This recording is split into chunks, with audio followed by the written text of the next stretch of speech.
Tu vas vraiment vouloir écouter cet épisode-là au complet si tu es entrepreneur ou travailleur autonome, parce qu'Alexandre, qui est entrepreneur lui-même, qui a eu plusieurs entreprises, qui a vécu plusieurs choses, il est aussi mentor auprès de d'autres entrepreneurs. Puis je vais te dire, l'heure qu'on passe ensemble, écoute, tu veux écouter ça pour avoir plusieurs questions pour voir si tu es en croissance, si tu n'es pas en croissance, si tu as des employés, si tu as moins d'employés, comment faire. Écoute, on passe tout ce qui peut se passer dans une entreprise et toutes les questions aussi là, qu'on peut se poser en tant qu'entrepreneur.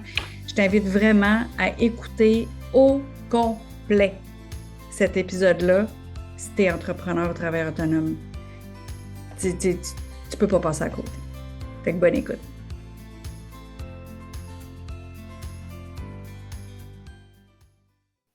Bonjour Alexandre. Bonjour Louise, ça va bien? Ça va super bien, toi? Oui, très bien, merci. Je te remercie énormément de venir sur sur mes réseaux, sur ma plateforme pour parler d'entrepreneuriat. Écoute, là, ce que tu me disais, c'était que depuis 2007, tu accompagnes des entrepreneurs et depuis 2011, tu as officiellement commencé à être entrepreneur toi-même. Puis, fait que là, maintenant, ben, tu es un stratège entrepreneurial et tu es même mentor au réseau Mentorat depuis 2021. Fait que, écoute, bienvenue sur mes réseaux. Ben, merci Louise, merci de m'accueillir, c'est un plaisir. Puis tu sais, tu parlais, depuis 2007, j'accompagne, puis j'ai accompagné plein d'entrepreneurs dans leur phase de prédémarrage, démarrage, développement, même croissance un peu, avant de devenir moi-même entrepreneur. Puis tu sais, quand tu Ouais. aides d'autres entrepreneurs, puis tu les vois progresser, tu vois leurs défis, tu vois qu'est-ce qu'il y en a, mais à un moment donné, tu as comme le goût toi aussi. Tu le sais que ce ne sera pas facile, mais tu as comme le goût. Fait que de fil en aiguille, c'est pour ça, j'ai investi, j'ai démarré ma compagnie de consultation parce que mes anciens clients qui avaient démarré des entreprises, ben, voulaient d'autres services à part. Fait que ça a vraiment commencé de même. Puis de fil en aiguille, ben là, tu investis dans une entreprise, tu investis dans une autre, tu vends une entreprise, tu en achètes une autre. Fait que tu sais, moi, ça a été comme ça mon parcours entrepreneurial. Puis lorsqu'on le vit nous-mêmes, tu le sais, Louise, ben, nos conseils après ça, puis quand on accompagne un entrepreneur, on parle avec de l'expérience. Ouais. On parle avec du pratico-pratique. Puis moi, ça fait partie de mon ADN et c'est vraiment ça que je voulais mettre de l'avant. Fait que tout le parcours, finalement, comme entrepreneur, ça devient comme un laboratoire d'expérience pour pouvoir, après ça, redonner aux entrepreneurs quelque chose qui est encore plus applicable et appliqué pour eux. OK, ouais, puis mais OK, fait que là, si tu dis que là, c'était plus du pratico-pratique, plus de l'expérience puis du vécu, de 2007 à 2011, tu sentais-tu que, il te manquait d'outils, justement, quand tu accompagnais ou, Oui, oui? oui. OK, tu Donc, avais de la oui et théorie, non. mais tu avais pas la pratique, c'est Ben, ça? exactement, OK. tu sais. Puis j'avais la théorie, j'avais la pratique des gens que j'avais accompagnés dans leur démarche. OK? Mmh. Mais la vraie pratique, les vrais défis, là, tu sais, quand tu as vécu des problèmes de cash, quand tu as vécu des problèmes de ressources humaines, tu sais, tu peux en parler, mais tu peux en parler de façon pas uniquement théorique, tu peux en parler avec du vécu puis du pratique. Puis moi, c'est ce qui m'a toujours attiré. Fait que, tu sais, que les autres le vivent puis de le voir à travers les autres ou le vivre à travers les autres, c'est une chose, mais de le vivre soi-même, c'est encore plus formateur. Puis c'est ce qui a fait en sorte que, en toute humilité, je suis devenu un meilleur accompagnateur, un meilleur stratège, un meilleur mentor aussi. Puis il y a meilleur stratège, meilleur mentor et aussi tu partages ça dans des livres. Tu es devenu auteur de 8 livres, dont celui-ci qui est 2 par 4. Tu as marqué au fer rouge qui est ton dernier livre. Puis tu as aussi C'est ta faute. Puis là, le c'est ta faute, moi j'aime bien ça parce que ça, ça, ça commence à dire, écoute, c'est tes choix, c'est ta responsabilité. Fait qu'à un moment donné, comment est-ce qu'on peut mieux organiser ça? Fait que j'imagine que toi, il a fallu qu'à un moment donné, tu dis, oh shit, OK, ce qui arrive en ce moment, là, dans ma business, là, c'est de ma faute, là. Il a Oui, fallu que toi-même, tu te responsabilises, là. Oui, puis la première fois que ça m'a vraiment frappé en plein visage, j'étais propriétaire, j'étais associé dans une entreprise de transport, tu sais, les gros camions, là. J'en ai possédé, mais je n'ai jamais conduit. Je ne suis pas capable d'en conduire, mais je l'ai eu. Puis à ce moment-là, j'agissais comme directeur général aussi de l'entreprise. Puis j'avais des défis au niveau du recrutement des dispatchs. Puis c'est le nerf de la guerre dans une entreprise de transport, on s'entend. Puis j'avais un mentor à cette époque-là, parce que moi, je suis mentoré depuis que je suis en business. Depuis 2011, j'ai des mentors. Puis je continue d'avoir des mentors. Même si je le suis devenu moi-même, OK. j'ai eu des mentors et j'en ai encore. Pour moi, c'est super important. Puis j'ai toujours été un bon ambassadeur pour le mentorat aussi. Donc, pour moi, ça, c'est primordial. Mais durant une rencontre avec un de mes mentors, puis il partageait mes défis, puis etc. Puis il m'avait dit, écoute, Alexandre, sais-tu c'est quoi le problème? Fait que j'avais dit, ben non. Il dit, tu es responsable au moins de 50% de la problématique. Puis j'ai dit, OK, Wow. mais explique-moi pourquoi. Puis il m'avait dit, c'est qui les a recrutés? Fait, Fait que oh. là, une claque en pleine face, gentil, claque en pleine face, donc une prise de Un 2 conscience. par 4 en pleine Ben, face. effectivement, donc un couple 2 par 4 qui dit, ah, OK, c'est moi qui les a recrutés. Donc, est-ce que mon processus est clair? Est-ce que ma façon de faire est adéquate? Donc, si ce n'est pas fait adéquatement, c'est de ma faute. Fait que c'est un peu le principe aussi en arrière de cette responsabilisation-là, parce qu'on est le seul maître de nos actions, seul maître de nos décisions, même si on se fait conseiller par d'autres personnes, tu sais, ça reste que c'est nous autres qui assument cette responsabilité-là. Fait qu'une fois qu'on l'a compris, on agit autrement. On Ouais. n'agit pas comme une victime quand il arrive une situation. Donc, on n'agit pas à avoir uniquement comme attitude de voir le verre d'eau à moitié vide. On s'organise pour le voir à moitié plein en se disant, OK, qu'est-ce que je peux contrôler là-dedans? Qu'est-ce qui est de mon ressort, de ma responsabilité, puis qu'est-ce que je dois faire autrement si je veux éviter de reproduire exactement les mêmes erreurs ou les situations antérieures. Donc, il y a vraiment une Ouais. responsabilisation qu'on se doit d'avoir ici au Québec, mais en entrepreneuriat un peu partout également. C'est ça, c'est pas juste la faute des employés, tu sais, il y a le recrutement, mais il y a le recrutement de mettre la personne au bon endroit. Il y a des revirements d'entreprise, des fois, que les chaises, ils ont joué à la chaise musicale, puis oh mon Dieu, c'est tellement mieux. Tu Ben sais, oui, c'est ça aussi. Mm. oui, la bonne personne sur la bonne chaise, la bonne personne avec la bonne attitude, les bons comportements, le bon profil de personnalité à la bonne chaise, sur la bonne chaise, ça fait toute la différence. Puis moi, il y a un entrepreneur qui m'avait déjà dit à l'époque, mieux vaut une chaise mal comblée, excusez, mieux vaut une chaise vide qu'une chaise mal comblée. Puis moi, ça a toujours fait partie aussi de ma philosophie pour dire, j'aime mieux avoir un poste vide, j'aime mieux freiner la croissance d'une entreprise que d'engager des gens qui ne feront pas la job, puis qui vont venir finalement contaminer l'ensemble du noyau. Puis je l'ai Ouais, vécu dans une entreprise, en ouais. entreprise de transport, comme je le partageais. Fait qu'après ça, ça a été, je ne veux plus revivre ce type de situation-là. Puis des fois, je me plais à dire qu'à l'époque, j'étais gentil, Ouais. avec ces situations-là, je suis devenu encore plus direct dans ma façon de penser, de réfléchir, mais d'agir, de conseiller aussi. Parce que l'idée, c'est arrête donc de niaiser. Tu sais, des fois, on laisse traîner certaines choses, on essaie de mettre la poussière en dessous du tapis quand on sait qu'est-ce qu'on a à faire. Mais on n'ose pas le faire ou on ne veut pas le faire. Puis c'est important de prendre ces éléments-là en charge, puis d'arrêter de niaiser, puis de dire, OK, je sais, je dois l'assumer, je vois le verre d'eau à moitié plein, donc je vois les opportunités qui sont générées, puis je sais que j'ai le contrôle sur certaines choses et j'assume ce contrôle-là, donc j'assume ma responsabilité parce que, selon moi, nous sommes tous responsables de notre réussite, de notre succès entrepreneurial, de nos échecs également. Donc, il faut savoir doser ces éléments-là puis s'orienter en fonction de nos objectifs. Wow! Tout à fait, tout à fait. Puis là, toi, là, quand tu es devenu entrepreneur, là, t'as-tu remarqué qu'on met énormément de temps? Excusez, il y a du bruit parce qu'il y a de la réno. Il n'y a pas eu de bruit de la journée d'un réno, puis là, c'est là qu'ils décident de couper. Il n'y a pas de problème. Bon, on va faire avec. Je sais pas si vous entendez, là, mais on va faire avec. Je vais muter quand toi, tu vas répondre, Alexandre. Donc, quand tu as commencé à être entrepreneur, je ne sais pas si tu avais une conjointe, des enfants, mais tu as certainement remarqué qu'on met plus d'heures que si on était employé. Comment tu as vécu ça, toi? Écoute, je l'ai vécu en déséquilibre. OK? Mais quand je dis en déséquilibre, j'avais une conjointe, mais on n'avait pas encore d'enfant en 2011. J'ai eu mon premier enfant en 2013. Fait que durant les 2 premières années, je travaillais à temps plein à quelque part. Je faisais de la consultation par-dessus ça et j'agissais comme directeur général d'une entreprise de transport. Fait que je peux dire que je travaillais quand même passablement d'heures par semaine. Ça arrivait souvent que je commençais mes journées, mais je me levais vers 4h30, 5h du matin, puis ça arrivait souvent que je me couchais le soir quand je revenais à la maison, qui était 11h30, puis des fois minuit.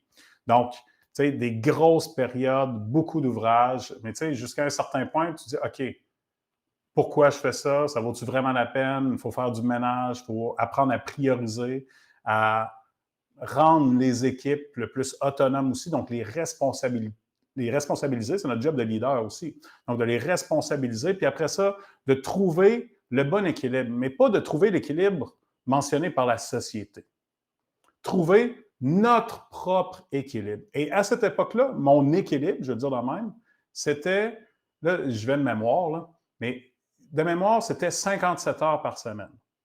Donc, si je travaillais plus de 57 heures par semaine, mais je travaillais, mais ça me prenait 2 fois plus de temps pour arriver au même résultat.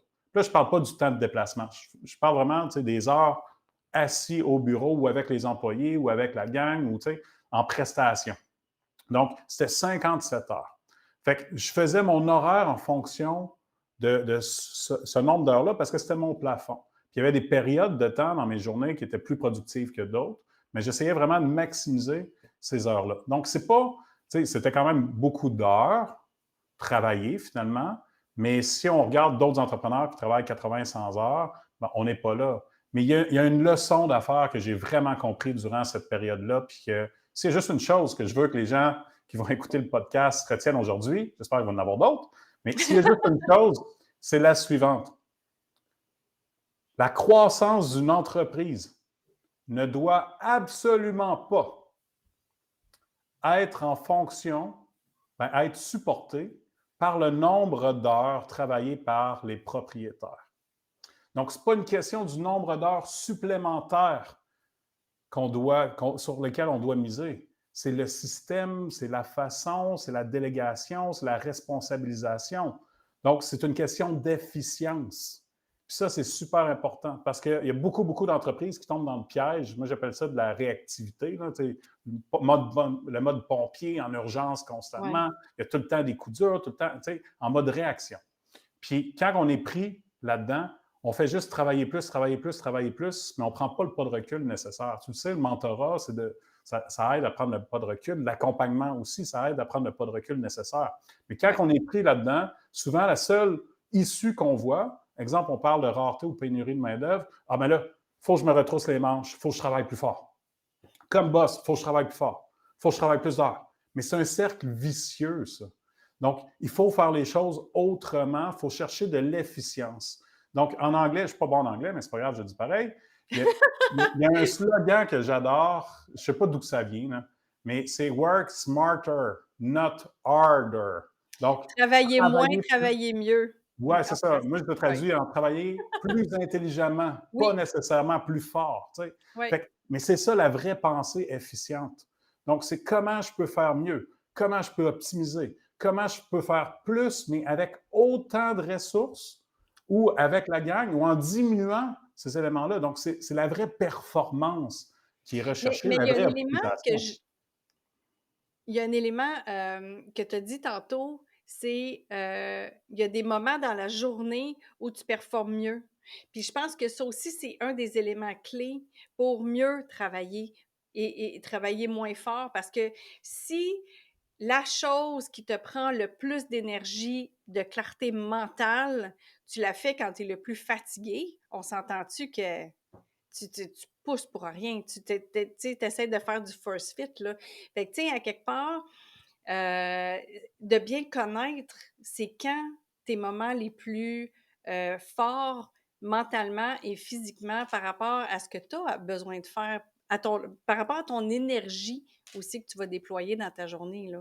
Oui, Mm. puis c'est essentiel, d'un, de le reconnaître. De deux, de comprendre qu'en fonction de notre stade dans la vie, ça fluctue, ça aussi.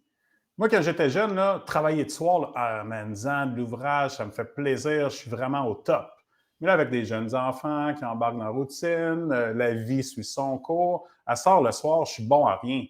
Les beaucerons diraient que je suis bon à rien. Bon. Fait que, tu sais, il y a rien qui marche à ce moment-là. Même si je me dis qu'il faut que je travaille, ça ne marche pas. Moi, je sais, là, à sort ma période où j'écris mes livres, justement, c'est le matin. Entre 5 heures et 7 heures le matin, c'est là que ça se passe. Parce que c'est mon prime time. Il y a un autre point aussi essentiel, Louise, dans ce point-là, ça se trouve à être, ça va en fonction des saisons aussi. Il y a des gens que l'hiver, ils vont être plus performants durant une certaine période, puis moins performants dans un autre. Le Ouais. printemps, ça change. L'été, fait qu'il faut prendre ça en considération. Puis une des erreurs fréquentes des gens qui cherchent à être dans les conditions optimales de productivité, c'est d'essayer de trouver une espèce de one size fit all pour l'ensemble de l'année, pour l'ensemble des périodes, puis en se ramenant à comment j'étais il y a 5 ans ou il y a 2 ans. Non, il faut s'écouter, puis il faut avoir une rigueur, bien sûr, mais il faut quand même écouter ces éléments-là. Tu sais, on parle du printemps, là, il y a le soleil, bon, il y a ça, puis après ça, il y a l'environnement dans lequel on travaille. Pour certains, ils peuvent être dans une cabane dans le fin fond du bois, puis il y en a d'autres qui ont besoin de vie, ont besoin de dynamique, qui ont besoin de lumière. Donc, il faut apprendre à reconnaître ça, il faut apprendre à se connaître. Bien, comme entrepreneur, c'est super important, mais à connaître notre rythme naturel pour être le plus performant finalement dans ce qu'on a à faire. Dirais-tu que, écoute, c'est parce que je pense à l'entrepreneur, mais je pense aux employés, ils ont un rythme, eux autres aussi, là. Tu sais, là, avec la pandémie, là, je pense que ça a changé bien des choses du fait que le télétravail, il y a des gens qui étaient employés, c'était du 9 à 5, mettons, que là, ben, à 7 heures le matin, parce qu'ils étaient chez eux, puis ils n'avaient pas besoin d'aller dans leur auto pour aller à la job, ils étaient déjà en train de travailler, là. Fait que, tu sais, d'aller aussi avec ce rythme-là, est-ce que tu penses que en tant qu'employeur, on peut commencer à observer ça mieux, puis de mieux l'accepter, ça, par rapport à nos employés? Je pense que oui, mais ça dépend toujours des types d'emplois, Mmh. des postes. Exemple, durant la pandémie, il y a une employée que j'ai engagée dans une de mes entreprises qui avait un poste plus communication, marketing. Elle, à part les meetings qui sont prévus d'avance dans la journée, ce que je lui disais, je dis, moi, je t'engage, tu es une professionnelle. Tu as une job à faire, tu as des objectifs à atteindre. Voici ton cadre. Après ça, là, que tu travailles à minuit le soir ou que tu travailles à 7 heures du matin, puis que tu ailles faire du cheval à 1 heure de l'après-midi, j'en ai rien à foutre. Moi, la job est-tu faite? Puis après ça, c'est quoi le cadre? Puis si je te contacte, ben, je ne veux pas nécessairement que tu me répondes immédiatement, mais je veux que tu sois capable de me donner un retour dans un délai de X. Puis après Ouais. ça, quand elle n'était pas disponible, ben, elle le marquait dans son agenda. Si elle allait s'entraîner ou faire du cheval ou peu importe, elle le marquait dans son agenda qui est partagé, finalement. Fait que je pouvais savoir, est-ce que je vais la déranger dans une autre activité ou pas? Mais je le savais aussi quand est-ce qu'elle travaillait. Puis pour moi, ce qui est important, surtout pour un employé à distance, c'était d'avoir un point de contact tous les jours de prévu. Donc, à l'agenda, on se bouquait un 15 minutes. Mais juste pour faire le point, puis pour éviter d'avoir des questions au fur et à mesure dans la journée, d'essayer d'avoir un moment fixe. Mais après ça, travaille au moment que tu veux en autant que tu es capable de faire ta job. Mais il y a des postes plus administratifs qui peuvent s'adapter à ça. Mais exemple, dans une shop, production, ben là, ça marche un peu moins bien. Ouais, ce qui est à la chaîne, ce que toi tu fais est récurrent, Exactement. puis l'autre en a besoin, mais là, c'est sûr, tu as pas le choix, là. Mais c'est ça, je pensais plus travail intellectuel ou travail à l'ordinateur, Ouais. là, tu sais, Mais que ça, il travail n'y à en a la pas de problème. Écoute, j'ai même des clients qui, eux autres, ils ont des employés, à savoir sous-traitants, employés, collaborateurs, là, en Inde, administrativement parlant. Donc, tu sais, on cherche des fois des solutions à la pénurie ou la rareté, puis des fois dans des emplois un peu spécialisés. Mais écoute, eux autres, ils ont des employés là-bas. Fait qu'ils travaillent durant la journée ici, puis ils donnent une to-do list à leur adjoint ou leur adjointe d'effectuer, puis eux autres font ça durant leur période de travail. Fait que quand que l'entrepreneur rentre à la job le lendemain matin, la to-do list qu'il a laissée à l'autre est déjà faite. Fait qu'il part de là. Fait que c'est comme si, tu sais, on perd pas de temps, ça va plus vite, puis tout s'enchaîne finalement super bien. Fait que, tu sais, des fois, si on peut le faire avec des gens en Inde, on peut le faire en télétravail avec des gens ici au Québec. Ben oui, Puis certainement. tu sais, j'ai des clients qui ont affiché plusieurs postes depuis peu qui se trouvent à être 100% télétravail. Même s'ils pourraient les offrir au bureau, 100% télétravail. Puis eux autres, c'est drôle, ils reçoivent des CV en quantité industrielle. Puis pendant ce temps-là, pour des jobs de bureau, là. Puis pendant ce temps-là, d'autres entreprises plus régulières qui demandent du bureau 5 jours sur 5, etc., ils ont de la difficulté à recruter. Fait qu'il faut changer nos paradigmes. Le monde du travail évolue. Une entreprise, théoriquement, se doit d'évoluer, faire évoluer son modèle d'affaires. Tu sais, on parle de pénurie de main-d'œuvre. Le plateau, le pic au Québec, selon les statistiques, depuis, écoute, moi je me rappelle, là, début 2010, on en parlait, là, même 2007-2008, qu'il allait y avoir une pénurie à partir de 2020. Mais le pic, là, le gros de la problématique, c'est 2030. Donc, d'ici 2030, là, les 7 prochaines années, la situation ne va que s'empirer. Puis après ça, ça ne se règle pas tout d'un coup. Ça redescend graduellement. Fait que bref, là, on a encore pour entre 10 et 15 ans de problématiques. Donc, moi, quand il y a des entrepreneurs qui me disent ah, ben là, je travaille comme un fou, puis je ne vois pas de solution, mais on va travailler plus fort pendant une petite période de temps. Non. Ça, c'est un suicide Plus assisté. 15 ans, là, c'est Non, ça. non, mais c'est un suicide assisté jusqu'à un certain point, parce que ça ne marchera pas. Sauf qu'ils préfèrent baisser la tête et continuer à travailler au lieu de se poser les bonnes questions. Parce que les bonnes questions à se poser, c'est qu'est-ce que je dois faire différemment? Qu'est-ce que je peux faire de mieux? Est-ce que je peux réorganiser le travail de ma gang? Est-ce que je dois changer mon modèle d'affaires? Parce que là, présentement, il ne faut pas que le modèle d'affaires, il y a des domaines qui n'ont pas le choix, mais il ne faut pas que le modèle d'affaires soit bâti sur des nouveaux employés qu'il faut rajouter, puis des heures facturables d'employés, parce que présentement, il y a une pression. Fait que si c'est des employés, bien, il faut trouver des alternatives ou des collaborateurs ou des sous-traitants ou des employés qui proviennent d'ailleurs ou qui travaillent ailleurs présentement parce qu'il y a une problématique. Fait qu'il y a un enjeu de fidélisation de ses propres employés, d'attraction de nouveaux employés, de nouvelles personnes. Parce que sinon, les entreprises vont avoir de la difficulté. Donc, il y a des changements profonds dans les modèles d'affaires qui sont à effectuer présentement. Puis de regarder aussi qu'est-ce qui se vend bien dans nos services ou dans nos produits, qu'est-ce qui se vend moins bien, de peut-être éliminer certaines affaires, puis de focusser. Il y a plein de grosses entreprises qui ont fait ça, qui se sont dit, OK, ouais, on rapetisse, puis à partir de là, bien, on focus juste sur ces 4 éléments-là au lieu de 52, tu sais. Oui, parce que Louise, souvent, les entreprises qui démarrent, quand qui se développent, ils font quoi? Ils font juste en rajouter, en rajouter, en rajouter. Rajouter les clients, rajouter les produits, rajouter les services. Ouais. Donc, ils essayent de passer la gratte. Mais ils ne remettent pas les choses en question quand théoriquement, il faudrait revenir. Moi, j'ai aidé plusieurs entreprises que dans les solutions à apporter, parce que là, ils étaient rendus tellement dilués dans les produits et services qu'ils offraient, qu'il n'y avait plus de valeur vraiment. La perception était néfaste. Mais il a fallu couper l'entreprise en deux pour revenir sur le cœur même de l'entreprise, sur les talents, les ondes de génie, les ondes d'excellence, puis de se départir de la moitié d'entreprise pour recréer un dynamisme qui est différent. Souvent, moi, j'appelle ça une mutation. Donc, il faut créer une mutation dans l'entreprise puis des changements profonds. Donc, l'idée, ça fait partie, mais il faut avoir le courage de le faire. Puis il faut avoir une vision, une orientation, puis une compréhension des défis, des enjeux, puis ce qui est important pour l'entreprise d'effectuer. Puis des fois, juste en réorganisant le travail des employés, on réalise qu'on a 25 de nos employés qui ne servent à rien. Parce qu'ils travaillent sur des choses qui n'ont aucune valeur ajoutée. Donc, en faisant du ménage, souvent, on peut agrandir par en dedans. Mais cette remise en question-là est rarement effectuée. Même chose au niveau de la clientèle. Moi, je recommande habituellement à mes clients, bon, je suis un peu direct, là, mais de mettre à la porte 15 de leurs clients à tous les ans. Donc, oui, parce qu'il y a des clients qui prennent du jus pour rien, c'est ça? Oui.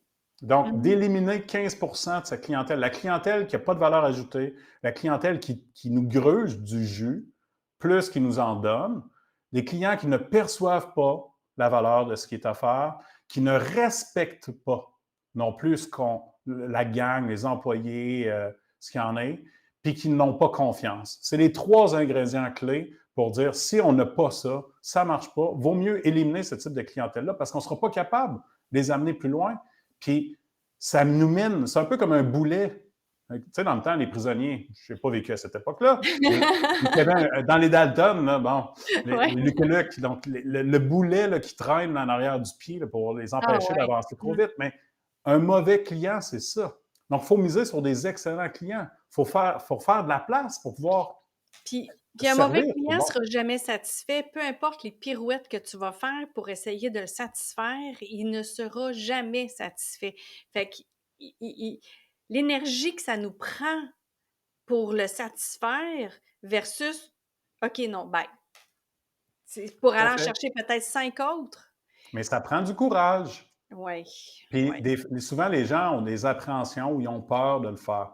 Mais une fois qu'ils ont goûté, puis qu'ils l'ont fait, puis qu'ils ont vu les résultats, puis qu'ils peuvent miser sur les bons clients, tout d'un coup, la game, elle change. Parce qu'on vient d'éliminer plein de sources de frustration, autant au niveau de nous comme entrepreneurs, on vient d'augmenter souvent la rentabilité, parce qu'on perd moins de temps avec des moins bons clients pour nous. Puis après ça, nos employés sont juste plus satisfaits. Parce que souvent, ça vient miner aussi le moral des employés. Ça vient miner le moral des troupes. Donc, c'est de rendre service à son entreprise et de rendre service à ses bons employés, d'éliminer les pommes pourries. Mais c'est vrai avec des employés, c'est vrai avec des mauvais produits, des mauvais services, c'est vrai avec des irritants, mais c'est surtout vrai avec des mauvais clients. Bien, j'aime vraiment ce que tu apportes parce que je me rappelle quand moi j'étais étudiante, puis que là, mon boss, il me disait le client a toujours raison. Non. Non. Le client n'a pas toujours raison, puis ce ne sera pas à 16 ans que moi, je vais me faire piler sa tête par un vieux bonhomme qui vient parce que le client a raison. Fait que moi, déjà là, dans ma tête, à 16 ans, il y a plusieurs années, que c'était comme, ben non, ça se peut pas, ça. Moi, la nuance, Louise, que j'ai toujours apportée à ce point-là, c'est que les clients, est-ce qu'ils ont toujours raison? Non. OK? Ça, il n'y a pas de nuance. La nuance est la suivante. Les excellents clients ou vos excellents clients, eux, ils n'ont pas nécessairement toujours raison, mais il faut les écouter attentivement. Parce que c'est avec ces excellents clients-là, souvent, qu'on crée un effet de levier. C'est eux autres sur lesquels on doit miser et bien les écouter parce que c'est eux autres qui ont le potentiel de nous aider à élever notre propre entreprise. Fait que si on les écoute, on répond à leurs besoins, on leur offre des nouveautés, des produits, des services adaptés à leur réalité, adaptés à leurs besoins, pas à ce qu'ils veulent, adaptés à ce qu'ils ont besoin pour eux. Mais là, la croissance de l'entreprise va se faire de façon organique. Ça nous permet d'attirer ce bon type de clientèle-là. Donc, il faut identifier c'est qui nos excellents clients. Fait qu'un exercice que je demande souvent aux entrepreneurs de faire, pratico-pratique, c'est le suivant. Prenez là, votre liste de clients ou vos clients, puis séparez-la en 3 catégories. Ceux que vous considérez vraiment comme vos excellents clients, puis qu'eux autres, vous voulez vraiment les servir, puis vous avez du plaisir, vous avez du fun, c'est rentable, ça vaut la peine. Après ça, il y a les mauvais clients. Ceux qui n'ajoutent pas de valeur, comme on disait tantôt, etc., qui créent plus de frustration, on les met sur une liste. Puis après ça, toutes les autres qui restent, moi, je les mets dans la catégorie des « c'est correct ». Okay? Dans le genre de, ils font virer de l'argent dans l'entreprise, mais on ne peut pas dire que c'est sur eux autres qu'on se doit miser pour développer l'entreprise. Mais ça reste que c'est une base qui est quand même relativement stable. Puis là, après ça, dans cette base stable-là, il y en a-tu qui ont le potentiel pour traverser la ligne, pour devenir des excellents clients? S'il y en a qu'on a identifiés, maintenant, on va faire des initiatives de développement des affaires pour dire, on va les faire basculer de l'autre côté. Puis il y en a d'autres qu'on va juste continuer à les servir d'une certaine façon. Mais nos excellents clients, on va les traiter de façon un peu plus VIP parce qu'ils vont nous amener plus loin.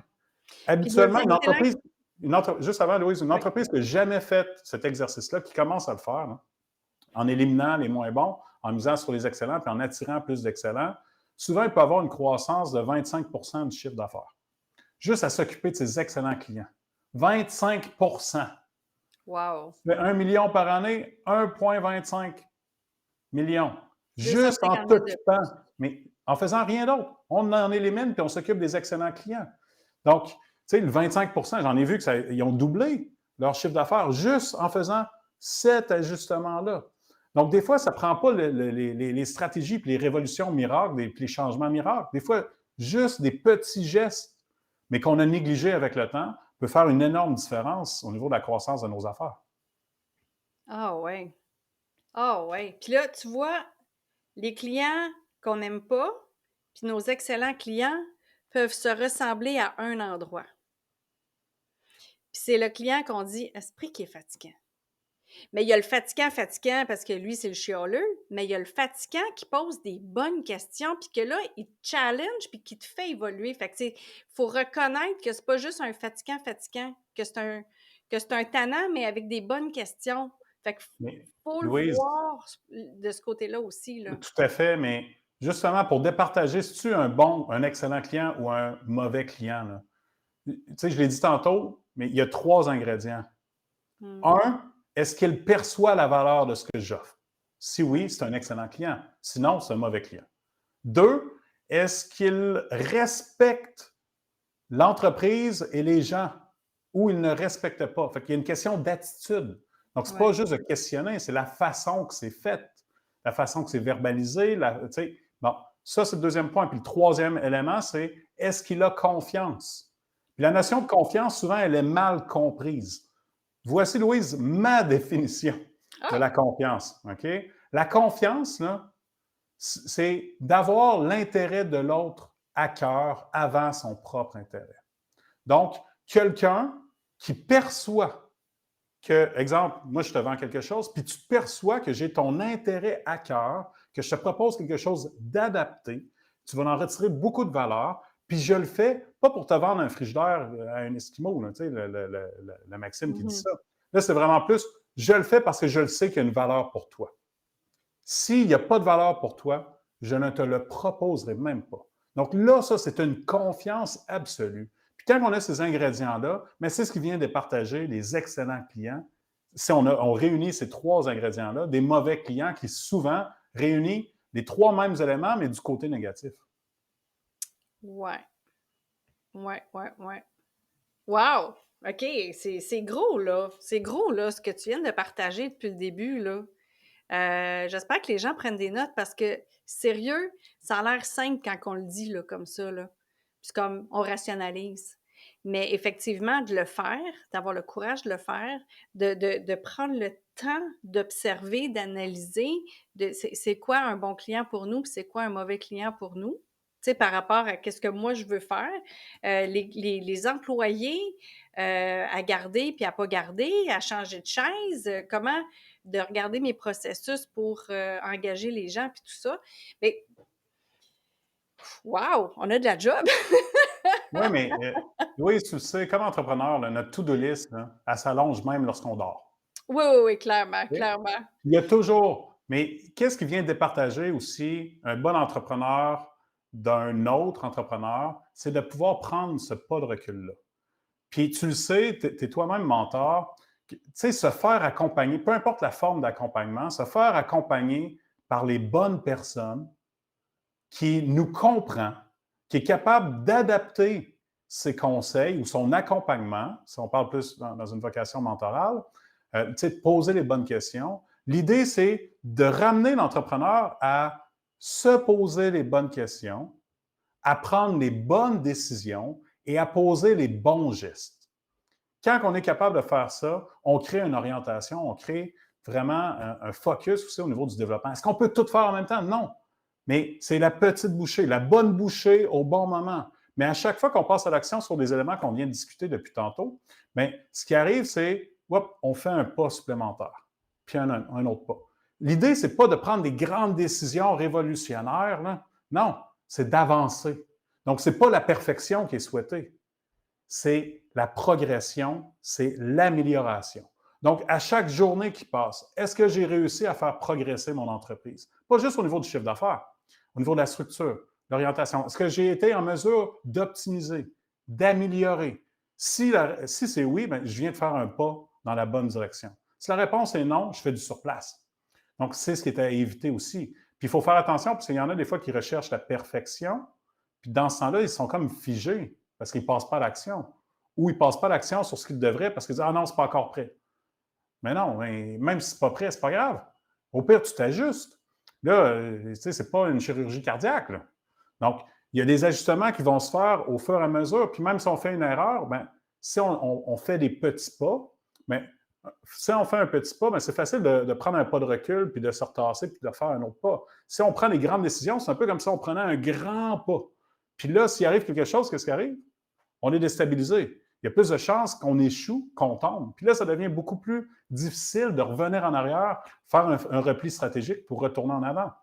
Donc, ça fait partie. Donc, la perfection, c'est pas ça qui est souhaité, c'est vraiment l'amélioration. Donc, il faut chercher à optimiser, à s'améliorer. Puis même s'il y a plein de choses qui sont à faire, il faut choisir ceux qui vont avoir le meilleur impact. Puis quand je parle d'impact, c'est un impact sur l'entreprise, c'est un impact sur soi comme entrepreneur aussi, donc de chercher à améliorer aussi sa situation là-dedans, puis de chercher à améliorer tout pour l'ensemble de l'entreprise, donc pour toutes les parties prenantes, autant les employés, les sous-traitants, les collaborateurs, la municipalité dans laquelle vous êtes ou la ville, les institutions financières. Il faut avoir une vision moins égoïste puis plus centrée sur l'ensemble de ces gens-là, d'où l'importance de chercher continuellement à progresser.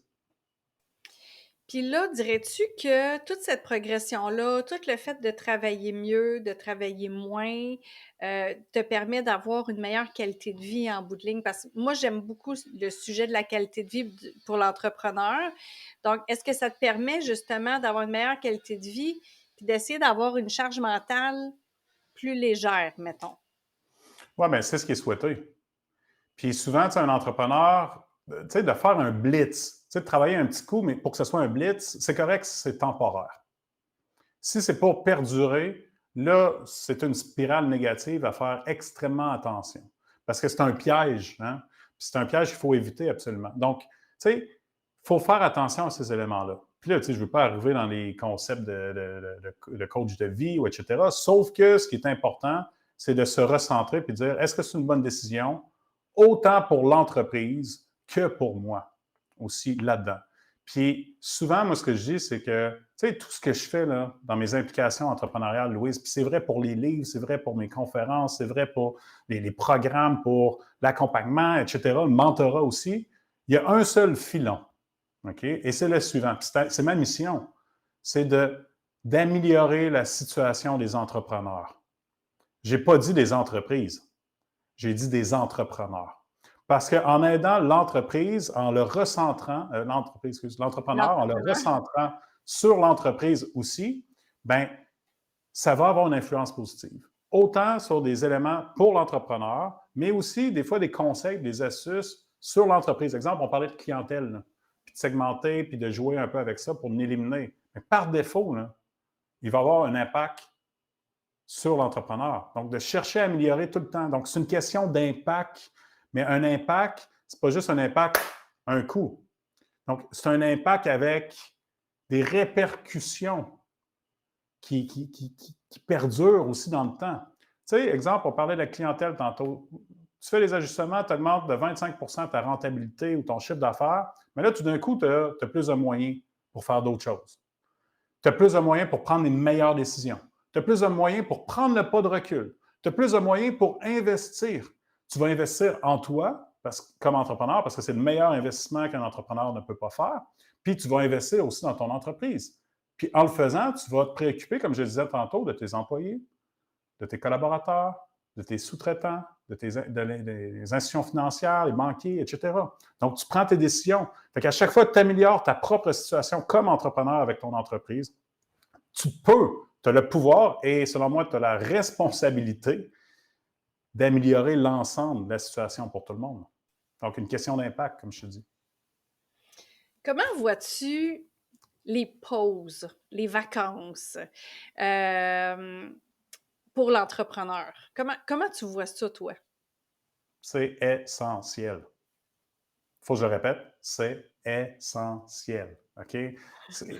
Parce que, tu sais, ouais, mais on tombe tous dans le piège. Là, puis je l'ai déjà fait là, pour dire je ne prends pas de vacances ou je n'ai pas le temps de prendre de vacances. Je suis là pour mes employés, je suis là pour ma gang, je suis là pour les clients, pour pouvoir les servir. Puis à chaque fois que je n'ai pas pris de vacances ou je n'ai pas pris des vacances assez longues, bien, finalement, je suis tombé dans ce que moi j'appelle une gastro entrepreneuriale. Mmh. Donc, une espèce d'écœurantite aiguë où tout nous fait chier, d'où la gastro. Donc, Ouais. puis, fait que, tu sais, on tombe dans un état d'esprit négatif aussi. Puis là, tu sais, on n'a pas la bonne attitude. Fait que dans ce temps-là, est-ce qu'on pose les bons gestes, on prend les bonnes décisions? Pas du tout. Fait qu'il faut faire attention à ça. Fait que les pauses sont essentielles. Puis souvent, ce que je dis aux entrepreneurs, à tous les mois, il y a des journées fériées. C'est pas pour rien. Donc, théoriquement, on devrait avoir une fin de semaine de 3 jours par mois. OK? Au Parce minimum. que la troisième journée Ouais. devient essentielle, nous permet de dire, de relâcher un peu plus la pression. Ensuite, que ce soit l'été, l'hiver ou peu importe, dans un monde idéal, ça prendrait, j'ai bien dit idéal, 4 semaines de vacances. 2 fois 2. 2 fois l'été, 2 fois l'hiver. Ou l'équivalent de 2 semaines de vacances l'été, 2 semaines de vacances l'hiver. Justement pour se regrounder, se ressourcer. Puis à ce moment-là, quand on revient, là, on est bien plus d'attaque. Mais j'ai bien dit 2 semaines, pas nécessairement 3 en ligne. Peut-être pas 4 non plus. Parce que des fois, il y en a qui en prennent beaucoup. Parce qu'après ça, dépasser 2 semaines, je n'ai pas fait de recherche scientifique, là, je tiens à le préciser quand même, mais après 2 semaines, ce que j'ai vu souvent, c'est que les gens ont de la difficulté. Bien, après 2 semaines, c'est correct, mais exemple, la troisième semaine, ils ont de la difficulté à repartir la machine. Le C'est momentum, plus il est long. perdu. Exactement. Donc, c'est plus long de retrouver un rythme. Tandis que quand on arrête 10 jours, 2 semaines, le rythme, c'est comme si une espèce d'effervescence, on rembarque dedans vite. Fait que, tu sais, il y a ça aussi. Ça dépend, encore une fois, des gens, bien sûr. Un mentor que j'ai eu, lui, il disait de prendre 1 semaine de vacances aux 3 mois, minimum. Lui, c'était sa recette, là. Lui, il prend 1 semaine de vacances aux 3 mois. Il y en a d'autres comme toi, 2 semaines. Moi, j'ai commencé à goûter à 10 jours. Tu sais, avant, c'était bien, bien, bien populaire, 10 jours, là, dans le sud. Puis là, c'est 7 jours ou 2 semaines. Mais on a réussi à trouver des billets d'avion à un moment donné, puisqu'on voulait pas 2 semaines complètes, mais on voulait 10 jours. Mhm. Mon Dieu, ce 3 jours-là fait toute la différence. Parce que ça nous prend un 3 jours pour dégonfler. Puis après ça, ben, on a un 2 jours, qu'est-ce comment? Ouais, on s'en retourne bientôt. Fait que là, ça fait déjà 5 jours sur 10, là. Mais on a Mhm. 5 jours solides, vraiment, en vacances. Fait que, non, Il y c'est a ça, ça, toi, mais j'ai trouvé ça bon. ben, c'est ça. Puis il y a aussi le fait que, tu sais, là, on parle de ça marche pour nous, OK? Oui, Mais ce qui est important, c'est que chaque personne est différente. C'est de trouver la bonne formule, je veux dire, vraiment, la bonne recette. exactement. Et c'est une recette qui devient, jusqu'à un certain point, il y a des barèmes de base, mais qui devient individuelle à chacun d'entre nous. Puis il faut Oui, découvrir qu'est-ce qui marche bien pour nous. Fait que, tu sais, puis souvent, c'est négligé parce que là, on dit, ah, j'ai pas le temps, puis etc. Non, mais les vacances, ça se planifie. Euh, exactement. Fait que, tu sais, s'ils sont planifiés dans le temps, ben, ils deviennent intouchables jusqu'à un certain point. Puis, on travaille en conséquence. Pas en conséquence de prendre des vacances, mais en conséquence de s'organiser pour pouvoir partir l'esprit tranquille en Oui. vacances. Pour ne pas être tout le temps sur son téléphone là, à régler tout ce qui se passe, finalement, en temps réel. Non, il faut être capable. Il faut être en mesure de développer son entreprise puis rendre notre gang autonome ou les bons processus pour s'assurer de pouvoir se libérer durant une période Et de temps. faire confiance. Bien, c'est la base. Tu sais, on permet à nos employés de prendre des pauses, de prendre des vacances, puis on les envoie prendre des vacances, puis on les envoie prendre des pauses, puis il y a les jours fériés que tu dis aussi. Pourquoi nous, on se le permettrait pas? Mais moi, je l'ai compris plus depuis que mes enfants vont à l'école. Nous autres, on a fait un choix de vie, je dis nous, ma famille, moi et ma conjointe et moi, de Ouais, dire que quand on aurait notre deuxième enfant, elle resterait à la maison. Fait qu'elle reste à la maison, ça donne une qualité de vie aussi. Les enfants viennent dîner à la maison. Souvent, moi, je vais les reporter quand je suis au bureau à la maison aussi le midi. Sinon, quand on arrive, on mange à 5 heures le soir. mm, OK, en famille. Les devoirs sont déjà faits. Souvent, les douches sont déjà données. Fait que, tu sais, c'est un choix de vie qu'on a fait. Fait que moi, je travaille, pas nécessairement plus, là, mais je travaille, puis on compense, puis on a fait nos affaires de cette façon-là.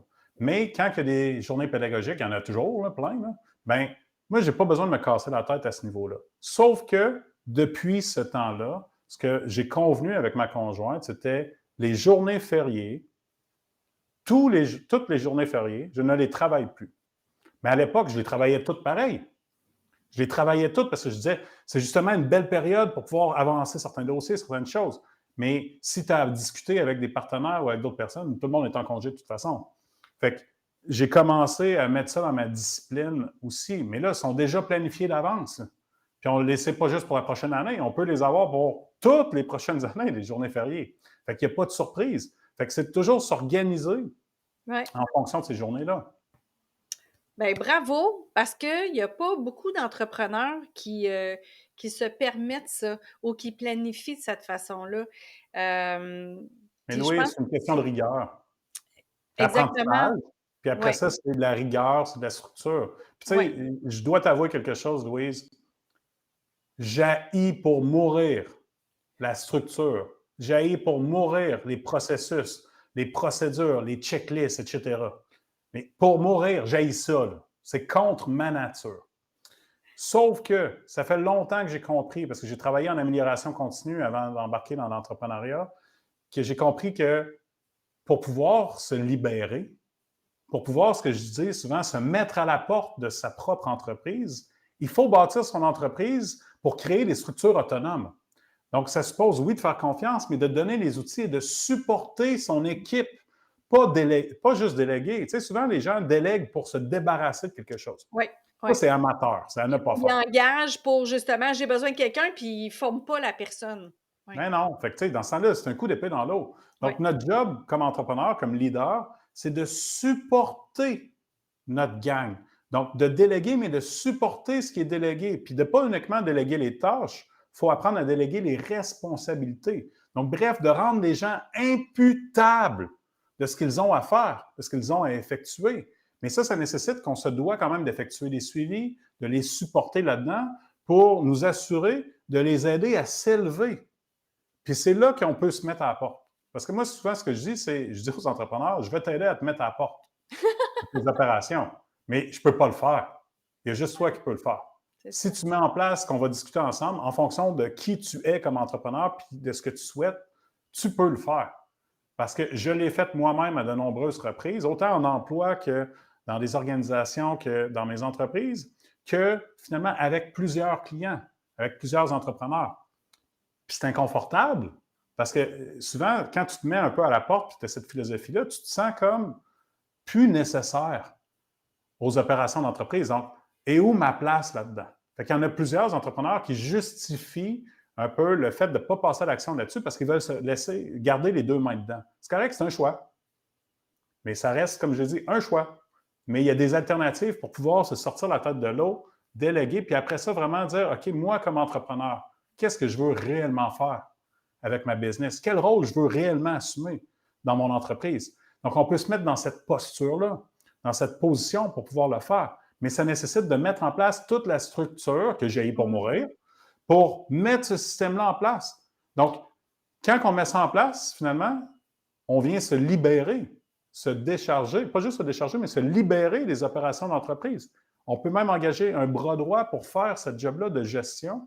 Puis là, nous, assumer notre rôle d'entrepreneur visionnaire, d'entrepreneur qui veut passer du temps sur tel projet ou tel autre, ou de temps en temps qui veut se remettre les mains dedans. Mais là, ça devient un choix, ce n'est pas une obligation. Oui, wow. Hey, on va terminer bientôt. Oui. Puis j'aimerais savoir qu'est-ce qui a été pour toi le plus difficile, mais aussi que tu vois dans les entrepreneurs que tu as accompagnés et que tu as mentorés. Qu'est-ce qui revient tout le temps, qui est comme le plus tough, puis que tu aimerais envoyer comme message aujourd'hui aux entrepreneurs? Bonne question. Il y en a plein de choses. Hein. Mais tu sais, il y a plein de défis. Mais je te dirais que un des plus gros problèmes des TPE, OK? Donc des très, très, très, très, très petites entreprises. OK. Donc, autant les travailleurs autonomes, tu sais, je veux dire le 0 à 20 employés, qui sont la grande majorité du tissu économique du Québec en passant. La grande majorité, le vrai défi, c'est une question de vision.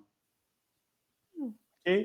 Il y a un manque de clarté incroyable dans leur vision. Quand je parle de leur vision, c'est quoi les aspirations de l'entreprise?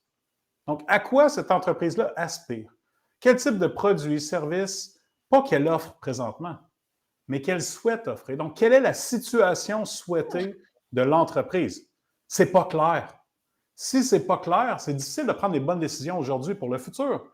Donc, dans ce temps-là, les entrepreneurs prennent des décisions, passent à l'action, mais uniquement axées sur du court terme.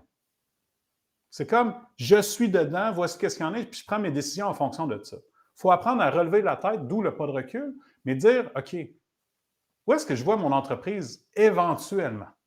Pas besoin de dire dans 3 ans. Quand on parle de vision, c'est une aspiration.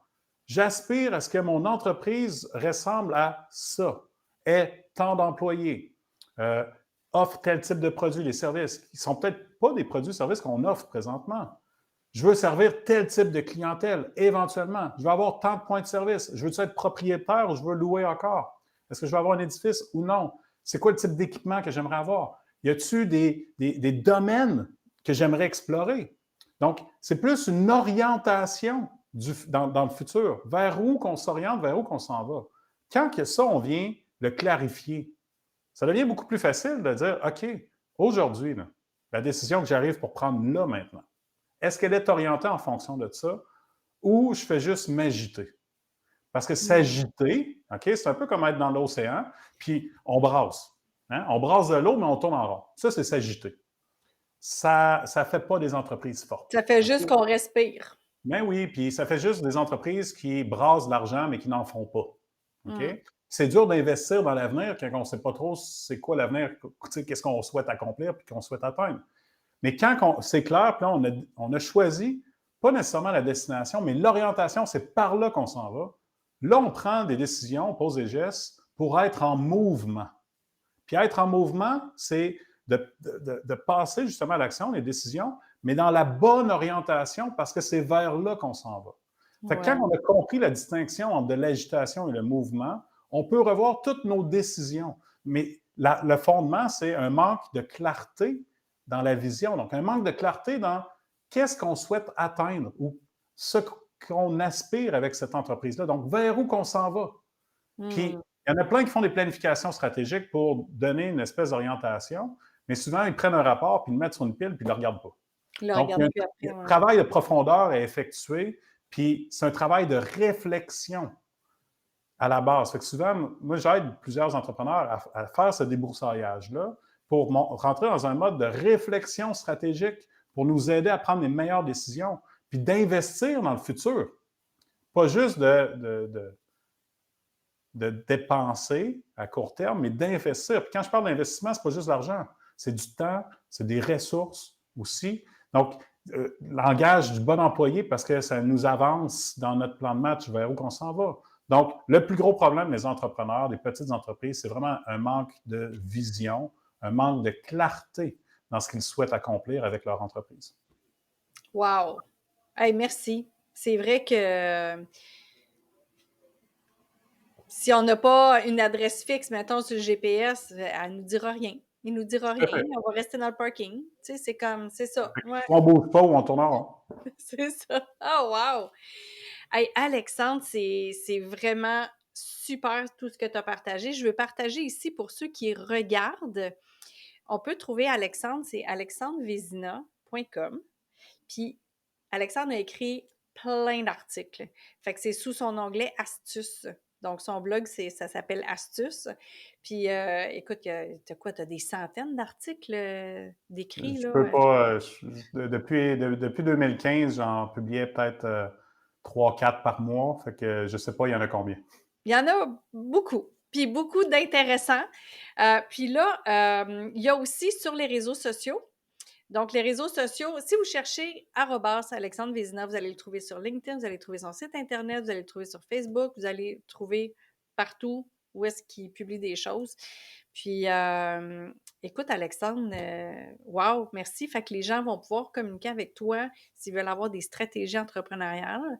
Puis, merci. Déjà là, tu as partagé là, plein d'affaires qui valent beaucoup de pépites d'or. Ouais. Oui, puis souvent, ce que j'ai, Louise, aux gens, achetez un de mes livres, là, vous allez en avoir encore plus. que Ah prendre oui, une oui, heure écoute, avec moi. juste Ben, celle-là, il y en a plein, là. Fait ben non, mais que, je sais, mais tu sais, l'idée, c'est d'être, j'ai dit, améliorer la situation des entrepreneurs dans tout ce que je fais. Donc, d'être le plus pertinent, le plus applicable, puis qu'il y ait un impact pour les ouais, gens. Fait que ouais, vous pouvez communiquer avec moi, ça va me faire plaisir. Sauf que si vous lisez les livres, vous allez aller en chercher encore plus, finalement. Du moins, à court terme, parce que ça ouais. devient comme des espèces de petites bibles de Il y a référence. quand même 8 livres, puis il y a 2 par 4, il y a C'est de ta faute, il y a Marqué au fer rouge, qui est plein d'histoires d'entrepreneurs aussi. Fait que, Alexandre Vézina, merci énormément d'avoir été avec moi aujourd'hui, d'avoir partagé ça avec ma communauté. Puis, on va certainement se revoir bientôt. Ça a été un plaisir. Ça a été un plaisir, Louise, de discuter avec toi.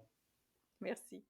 J'espère que tu as pris des notes parce que vraiment, c'était de la bombe ce qu'Alexandre a partagé. Et si tu veux aller plus loin, et Alexandre, vraiment, t'aimerais ça pouvoir faire quelque chose de plus avec, les coordonnées d'Alexandre pour le rejoindre sur LinkedIn sont dans les notes de l'épisode. Et aussi, si tu veux un mentor, il y a le réseau mentorat dans lequel tu peux t'inscrire. Et si tu veux un coach, ça va me faire plaisir de t'accompagner, louiseamercier.com.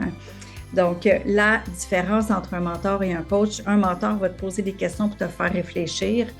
Il ne donnera pas de stratégie, il ne donnera pas de conseils.